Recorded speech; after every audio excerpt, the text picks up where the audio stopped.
દુર્જન કાગડો। એક નદીના કિનારે શંકરનું એક મંદિર હતું। પછવાડે પીપળાનું મોટું ઝાડ।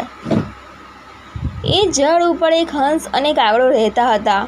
કાગડો આ હંસની ખૂબ ઈર્ષ્યા કરે, એને હંસ દીઠે ન ગમે। ઉનાળાના દિવસો હતા। એક થાકેલો પાકેલો મુસાફર બપોરના સમયે પીપળાના ઝાડ પાસે આવ્યો। તેને પોતાના ધનુષબાણ ઝાડના થડના ટેકે મૂક્યા ને તે આરામ કરવા ઝાડના છાંયે સૂતો। થોડી વારમાં તે ઘસઘસાટ ઊંઘી ગયો।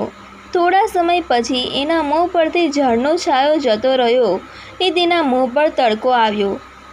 ઝાડ ઉપર બેઠેલા હંસને મુસાફરની દયા આવી।